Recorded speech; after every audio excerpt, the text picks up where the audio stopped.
கர்த்தாவே, யார் உம்முடைய கூடாரத்தில் தங்குவான்? யார் உம்முடைய பரிசுத்த பர்வதத்தில் வாசம் பண்ணுவான்? உத்தமனாய் நடந்து நீதியை நடப்பித்து மனதார சத்தியத்தை பேசுகிறவன் தானே. அவன் தன் நாவினாலே புறங்கூறாமலும் தன் தோழனுக்கு தீங்கு செய்யாமலும் தன் அயலான் மேல் சொல்லப்படும் நிந்தியான பேச்சை எடுக்காமலும் இருக்கிறான். ஆண்டவர் இயேசு கிறிஸ்துவின் அன்பான நாமத்தினாலே இந்த ஞாயிற்றுக்கிழமை காலை ஆராதனையிலே உங்கள் யாவரையும் அன்போடு நாங்கள் வரவேற்கின்றோம். இதை பார்த்து கேட்டுக்கொண்டிருக்கிற உங்களை இந்த ஆராதனைக்குள்ளாக ஆண்டவர் நிறைவாய் ஆசீர்வதிப்பார் என்று சொல்லி நாம் விசுவாசிக்கின்றோம். கண்களை மூடி நாங்கள் ஜெபம் செய்வோம். நல்ல தகப்பனே, ஆண்டவரே இயேசுவே, இந்த ஆராதனையில் இணைந்திருக்கிற உம்முடைய மக்களை பொறுப்படுத்திக் கொள்ளும். அவர்கள் வீடுகளில் இருந்து இந்த ஆராதனையை பார்க்கின்ற போதும் கேட்கின்ற போதும் நிறைவை ஆசீர்வாதத்தை கொடுத்தருளுங்கள். அவர்களோடு பேசுங்கள் சுவாமி. ஜெபங்களை நீர் கேட்டு ஆண்டவரே அவர்களுடைய வாழ்விலே ஆறுதலையும் இரக்கத்தையும் கட்டளையிட வேண்டும் என்று சொல்லி நாங்கள் ஜெபிக்கிறோம். தொடர்ந்தும் உங்களுடைய அன்பான வழிநடத்தலை எங்கள் ஒவ்வொருவருக்கும் தாருங்கள். இயேசுவின் நாமத்தினால் ஜெபிக்கின்றோம் நல்ல பிதாவே, ஆமேன்.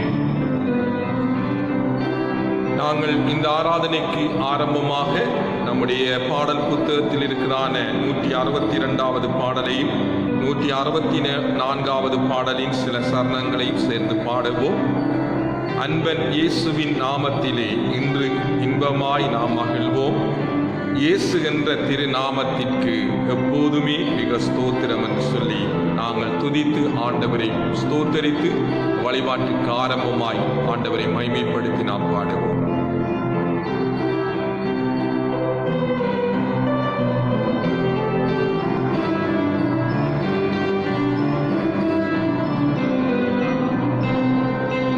இயேசுவின் நாமத்திலே இன்று இன்பமாய் நாம் மகிழ்வோம். அன்பன் இயேசுவின் நாமத்திலே இன்று இன்பமாய் நாம்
காலை வேளையிலும் கிருபையாய் எங்களுக்கு இந்த நாட்களை ஆண்டவர் கொடுத்திருக்கிறபடியினால் ஆண்டவருக்கு நன்றி செலுத்துவோம். வானிலும் பூமியிலும் மேலான நாமம், வல்லமையுள்ள திரு நாமம் அது. பாதாளம் வேதாளம் ஜாவையும் ஜெயித்திட்ட நாமம் அது. அன்பன் இயேசுவின் நாமத்திலே இன்று இன்பமாய் நாம் மகிழ்வோம் என்று சொல்லி துதிக்கத்தக்கதாய் இந்த நாளிலே நீங்கள் இருக்கிற இடங்களிலே ஆண்டவர் உங்களை ஆசீர்வதிக்கும்படியாய் ஸ்தோத்திரம் செலுத்துவோம். கர்த்தர் நம்மை பாதுகாத்தார், நம்மை போஷித்தார், நம்முடைய வாழ்வில் இதுவரைக்கும் கூட இருந்திருக்கிறபடியினால் ஆண்டவருக்கு நன்றி செலுத்துவோம். நாம் விசுவாசிக்கிற தேவாதி தேவன், வானத்தையும் பூமியையும் உண்டாக்கின ஆண்டவர், அந்த தேவாதி தேவன் நமக்காய் சிலுவையிலே அடிக்கப்பட்டு உயிர்த்தெழுந்த ஆண்டவர், இன்றைக்கும் ஜீவிக்கிறவராயிருக்கிறபடியினால் ஆண்டவரே நீர் எங்களோடு கூட இருக்கிறபடியினால் வந்து ஸ்தோத்திரம் என்று சொல்லுவோம். நன்றி தகப்பனே, இந்த காலை வேளையிலும் ஆண்டவரே உம்மை ஸ்தோத்திரம் செலுத்துகிறோம்.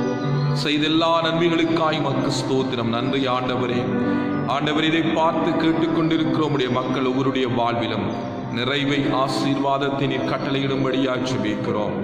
அவர்களுடைய வாழ்வில் நீர் செய்திருக்கிற எல்லா நன்மைகளுக்காய் மக்கு ஸ்தோத்திரம். இதுவரைக்கும் பாதுகாத்தீர், பராமரித்தீர், போஷித்தீர், உமக்கு நன்றி. தொடர்ந்தும் வரும் காலத்திலும் உடைய நிறைவை ஆசீர்வாதத்தை நீர் கொடுக்கும்படியாய் ஆண்டவர் இயேசுவின் நாமத்தினாலே ஜெபம் வேண்டி நிற்கின்றோம் நல்ல பிதாவே, ஆமேன். இன்றைய நாளுக்காக வாசிக்கும்படி தெரிந்து கொள்ளப்பட்ட வேத பகுதி மாற்கு எழுதின சுவிசேஷம் 7ஆம் அதிகாரம் 13ஆம் வசனத்திலிருந்து 17ஆம் வசனம் வரை ஆண்டவருடைய வார்த்தைகளுக்காய் இன்றைக்கு நான் வாசிக்க விரும்புகின்றேன். நீங்கள் போதித்த உங்கள் பாரம்பரியத்தினாலே தேவ வசனத்தை அவமாக்குகிறீர்கள். இதுபோலவே நீங்கள் மற்றும் அநேக காரியங்களையும் செய்கிறீர்கள் என்றார். பின்பு அவர் ஜனங்கள் எல்லாரையும் வரவழைத்து அவர்களை நோக்கி, நீங்கள் எல்லாரும் எனக்கு செவி கொடுத்து உணருங்கள். மனுஷனுக்கு புறம்பே இருந்து அவனுக்குள்ளே போகிறதொன்றும் அவனை தீட்டுப்படுத்த மாட்டாது. அவன் உள்ளத்திலிருந்து புறப்படுகிறவைகளே அவனை தீட்டுப்படுத்தும். கேட்கிறதற்கு ஒருவன் காதுள்ளவனாயிருந்தால் கேட்க கடவன் என்றார். அவர் ஜனங்களை விட்டு வீட்டுக்குள் பிரவேசித்த போது அவருடைய சீஷர்கள் அவர் சொன்ன வார்த்தையை உவமையை குறித்து அவரிடத்தில் விசாரித்தார்கள் என்பதே. ஆமென். நாங்கள் திரும்பவும் சேர்ந்து ஆண்டவரை உயர்த்தி பாடுவோம். தேவாதி தேவன் அன்புள்ளவராய் இரக்கமுள்ளவராய் இருக்கின்றார். அன்பும் நட்பும் எங்குள்ளதோ அங்கே இறைவன் இருக்கின்றார் என்று சொல்லி சேர்ந்து நாம் உயர்த்தி நாம் பாடுவோம்.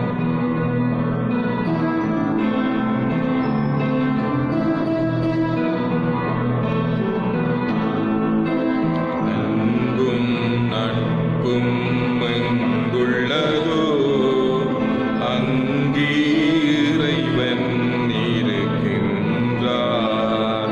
அன்பும் நட்பும் எங்குள்ளதோ அங்கே இறைவன்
அப்படியே கண்களை மூடி நம்முடைய மன்றாட்டு செபங்களை நாம் ஆண்டவரிடத்திலே ஏறெடுப்போம்.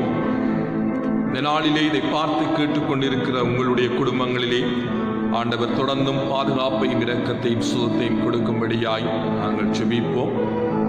நம்முடைய தேசத்திற்காக நாங்கள் செபிப்போம். இந்த நாட்களிலே, இந்த வாரங்களிலே விசேட நாட்களை, சிறப்பு நாட்களை, பிறந்த தினங்களை நினைவு கூறுகிற ஒவ்வொரு மக்களுக்காய் நாங்கள் ஜெபம் பண்ணுவோம். நம்முடைய திருச்சபைக்காய் நாங்கள் செபிப்போம், ஜெபம் செய்வோம். நல்ல தகப்பனே, இந்த காலை வேளையிலே நாங்கள் மன்றாடி செபிக்கும்படியாய் இந்த நேரத்தை நீர் கொடுத்திருக்கிறபடியினால் ஸ்தோத்திரம். இதை பார்த்து கேட்டுக்கொண்டிருக்கிற ஒவ்வொரு மக்களுடைய வாழ்விலும் இருக்கிற தேவைகளை, குறைவுகளை சந்தித்தருளும் சுவாமி. இன்னும் அவர்களை போஷித்து பாதுகாத்து நீர் வழிநடத்துங்கள்.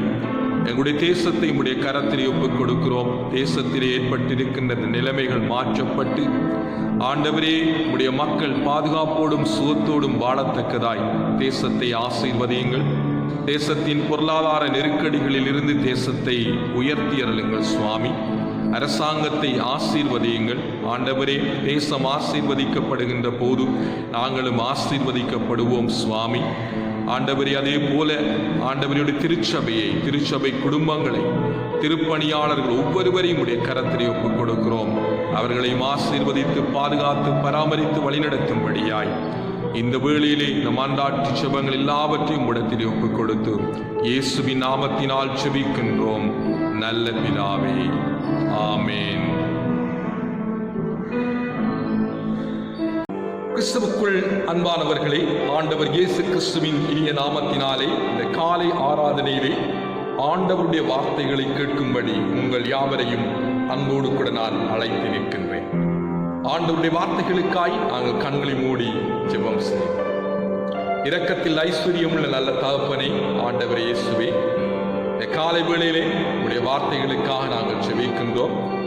என் வாயின் வார்த்தைகளும் இருதயத்தின் நினைவுகளும் உமக்கு ஏற்புடையதாக இருக்கட்டும். இதை பார்க்கின்ற கேட்கின்ற உம்முடைய பிள்ளைகள் ஒவ்வொருடைய வாழ்விலும் ஆண்டவரே, உம்முடைய ஜீவனுள்ள வார்த்தைகள் ஆசீர்வாதத்தையும் சமாதானத்தையும் சந்தோஷத்தையும் கொண்டு வரட்டும்.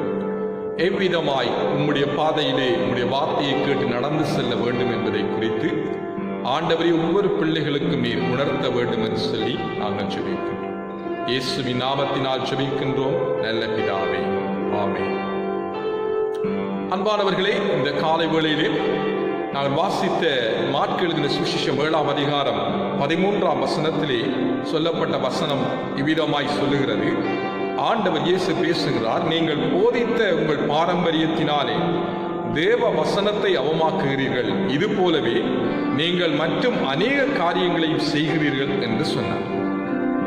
ஆண்டவர் இயேசுவினுடைய ஊழியத்திலே அவர் பரிசேயர், வேதபாரகர் என்கிறதான யூத மத தலைவர்களை சந்தித்து அவர்களோடு கூட அவர்களுடைய போதனைகளுக்கு சவால் கொடுக்கும்படியாய் அந்த போதனைகளை எவ்விதமாய் அவர்கள் செய்ய வேண்டும், எவ்விதமாய் அவர்கள் அந்த போதனைக்குள்ளாய் வாழ வேண்டும் என்பதை குறித்து அவர்களோடு கூட விவாதிக்கின்ற ஒருவராகவும் அதற்கு சவால் கொடுக்கின்ற ஒருவராகவும் இருந்ததை சுவிசேஷ புத்தகங்களிலே நீங்கள் வாசித்து பார்க்கலாம்.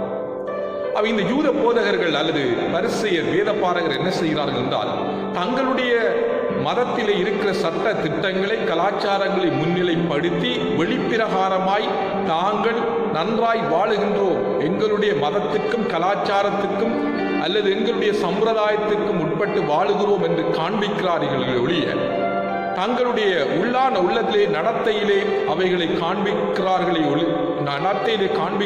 வெளிப்பிரகாரமாய் தங்களுடைய உள்ளான உள்ளத்திலே அவைகளை செய்யாதபடிக்கு இருக்கிறார்களே என்று சொல்லி ஆண்டவர் பல இடங்களிலே பேசுகிறதை நாங்கள் பார்க்கலாம். அவை நீங்கள் போதித்த பாரம்பரியத்தினாலே தேவ வசனத்தை அவமாக்குகிறீர்கள் என்று சொல்லுகிறார்.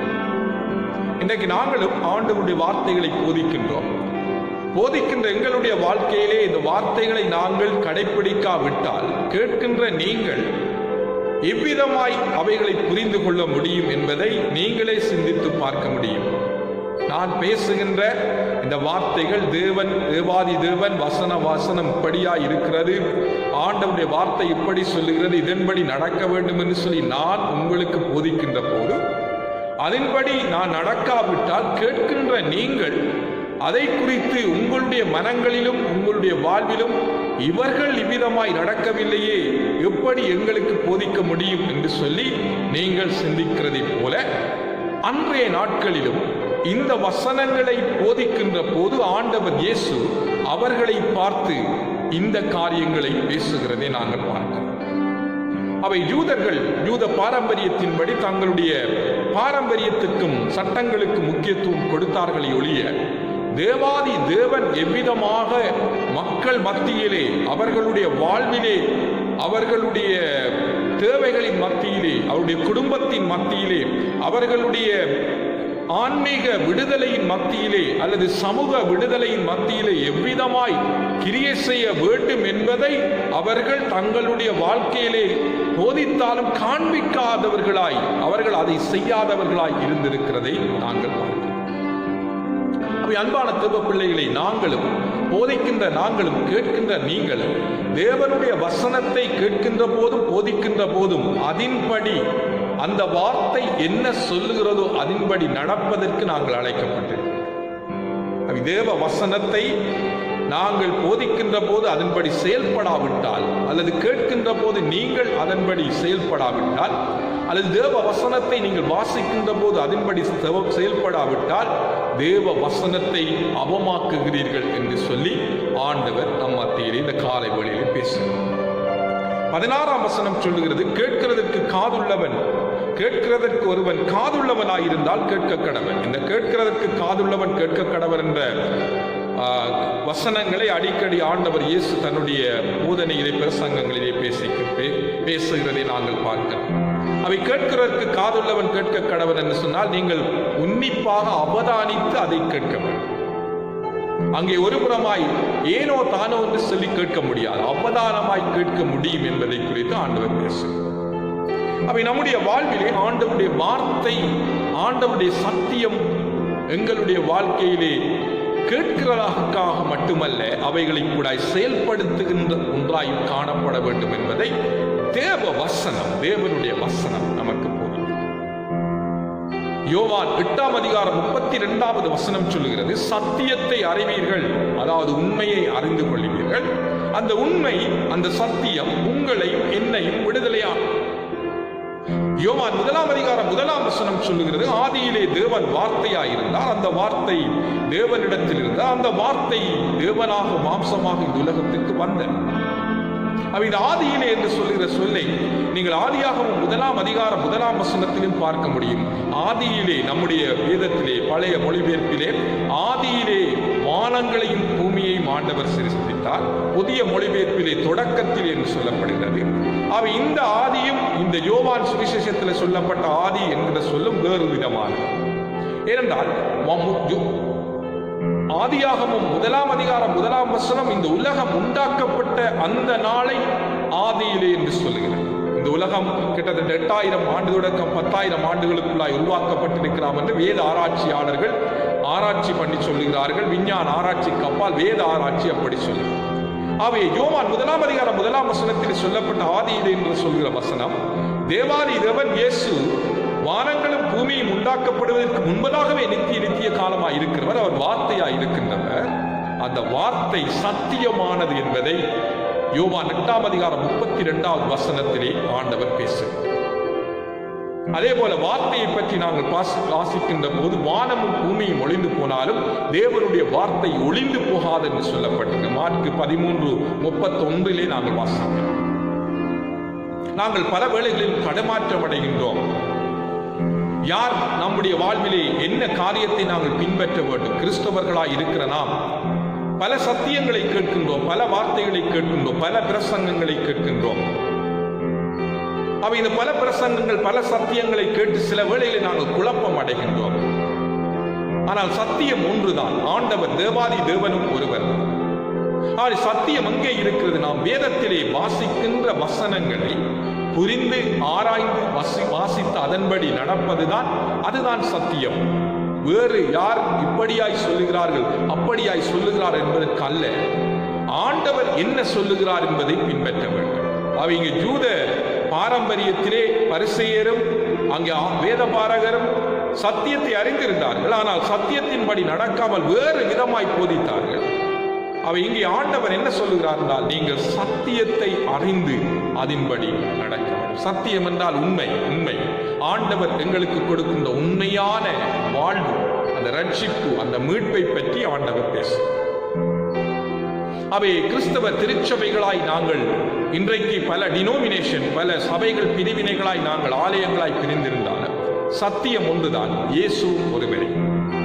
அவை நாம் இதை முதலிலே புரிந்து கொள்ள வேண்டும். எங்களுடைய பாரம்பரியங்கள், எங்களுடைய திருச்சபை சட்டங்களுக்கு மேலாக ஆண்டவருடைய வார்த்தை சத்தியமாய் இருக்கிறது.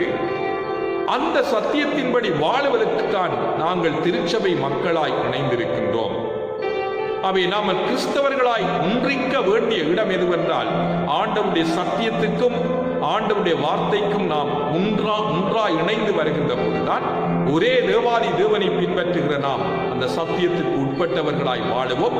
அப்படி வாழுகின்ற போதுதான் நாங்கள் உண்மையான சாட்சியாய் ஆண்டவருக்கு வாழுவது மட்டுமல்ல, நாங்கள் சாத்தானை, எங்களுக்கு எதிரியாய் இருக்கின்ற சத்தியத்துக்கு விரோதமாய் இருக்கின்ற காரியங்களை தோற்கடித்து நாங்கள் முன்னே செல்வதற்கு ஆண்டவர் எங்களை வழிநடத்த முடியும். அவை நீங்கள் இந்த மார்க்கு சுவிசேஷத்திலே வாசித்துக் கொண்டு போனால் 18ஆம் வசனம் சொல்லுகிறது, நீங்களும் இவ்வளவு உணர்வில்லாதவர்களா? புறம்பே இருந்து மனுஷனுக்குள்ளே போகிறதென்றும் அவனை தீட்டுப்படுத்த மாட்டாதென்று நீங்கள் அறிந்து கொள்ளவில்லையா? அது அவன் இருதயத்தில் போகாமல் வயிற்றிலே போகின்றது. அதிலிருந்து எல்லா போஜனங்களிலும் அசுத்தங்களையும் கழிக்கிற ஆசன வழியாய் நீங்கி போகும். மனுஷருக்குள்ளே இருந்து புறப்படுகிறதே மனுஷனை தீட்டுப்படுத்தும். என்ன புறப்படுகிறது என்றால், மனுஷனுடைய இருதயத்திற்குள்ளிருந்து பொல்லாத சிந்தனைகளும், விபசாரங்களும், வேசித்தனங்களும், கொலைபாதங்களும், களவுகளும், பொருளாசைகளும், துஷ்டத்தனங்களும், கபடும், காம விகாரமும், வன்கண்ணும், தூஷணமும், பெருமையும், மதிகேடும் புறப்பட்டு வரும். பொல்லாங்கானவைகளாகிய இவைகள் எல்லாம் உள்ளத்திலிருந்து புறப்பட்டு மனுஷரை தீட்டுப்படுத்தும் என்று சொல்லுகிறார். நாங்கள் வெளிப்படையாய் நல்லவர்களாய், பரிசுத்தம் உள்ளவர்களாய், அல்லது மற்றவர்களுக்கு முன்பாய் நல்லவர்களாய் காட்டிக் கொள்ளுகிறோம். ஆனால் உள்ளத்திலே நம்முடைய வாழ்விலே தீங்கு இருக்கிற அந்த தீங்கையும் நாங்கள் சரிப்படுத்தி நாங்கள் பரிசுத்தமாய் வாழ வேண்டும் என்பதை குறித்து தான் ஆண்டவர் இங்கே சொல்லுகிறார்.